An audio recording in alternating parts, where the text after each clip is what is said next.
Deek's Apology is the title of this. It's the latest installment in Ezekiel Kralen's story about the two little dogs. Ezekiel wrote, Email correspondence, July 19th, 2023. Again, he failed to pick up the dogs around 7 a.m. Time, early afternoon. Watson wrote, No dogs, no allowance. He understands that, and yet?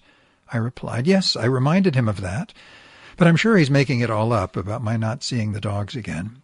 He's trying to twist my arm to bring that ginormous speaker back inside. However, should he keep his hateful word, most likely he'd show up 3 times a month to pick up his payment with the dogs beside him, let me pet them for a few seconds, and then leave, which would be utterly cruel to the pups, since they'd be dying to return to my sanctuary while their master holds them right outside the gate. Again, he failed to pick up the dogs around 7 a.m., time mid-afternoon. Watson wrote, Did he or did he not get booted from his tiny home, or still a mystery?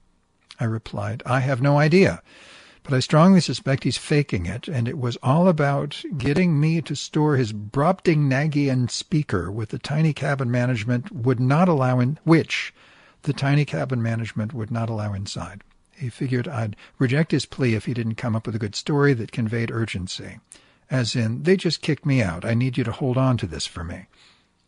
Details of which Terry Pterodactyl revealed to me in that delightful vignette. Once he got it inside my place, then he planned to take it outside whenever he wanted and bring it back later that night or perhaps the next day. He's certainly been looking well-fed and dressed since his supposed eviction. Sewer's Vicious Lies, from Ezekiel Kralen to MCN Discussion, time early evening.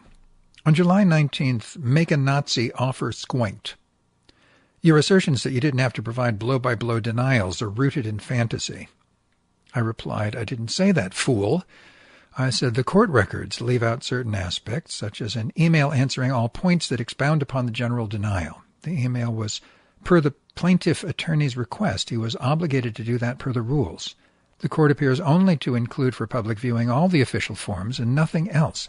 I don't know why they do it that way, but there you go, Sparky. Perhaps it's because I am judgment-proof, so they excluded my list of denials from the records.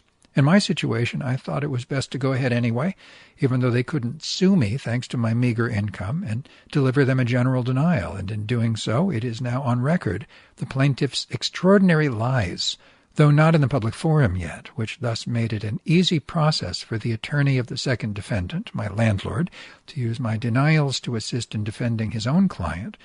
So what you will probably see eventually are the defendant's attorney's rebuttals in his own words, not mine. I just provided the ammo. Woo-hoo.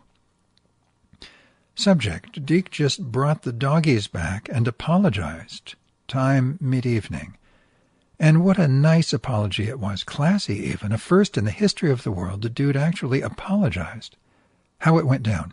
I just purchased a package of pita bread from Maury's, and upon crossing 16th to reach my block, I espied Deek and Pup standing in front of my building. As I came near, the hounds got all happy excited, with Flacco anxiously pulling on her leash in the direction of the front gate, and their master exclaimed, The dogs want to visit with you again. I can't even get them past your gate. They just won't budge.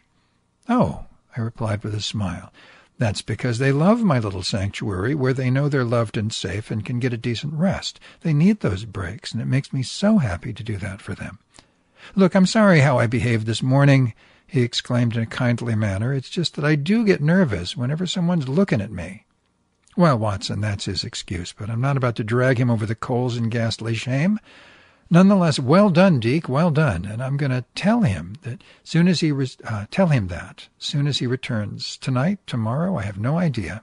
At any rate, he wanted me to put another rap artist on his chip and bring down a fresh bandana and a black marker, easily and quickly achieved, and I was back upstairs with my furry angels. Flacco and Lucky have just been fed. They only ate half their meals, indicating Deek fed them earlier, so that's good.